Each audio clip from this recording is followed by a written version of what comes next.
all about shining a spotlight on your albums. When you think back to making it, what were the highlights? Wow, I mean, making the album had a lot of highlights because I don't particularly myself have a practice of recording at home, little bits and pieces as I go. Therefore, there's a lot of ideas building up to the point where I actually make it to the studio and we start recording. So it's kind of a very energetic release for me, being in the studio.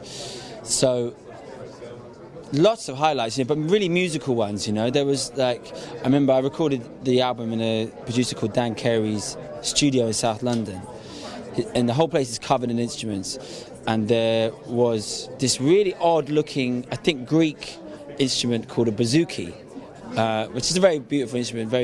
If you're Greek, it's a very famous instrument.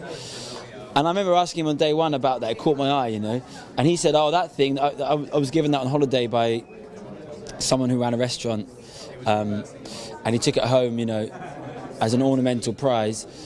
And we said nothing more of it. And then about 3 days later, we're deep in the process, and I was thinking about a sound that I needed. And guess which one popped up perfectly for me? This instrument. I took it off, dusted it off. We put a microphone in front of it, and I found it very easy to play, and it just perfectly completed the track.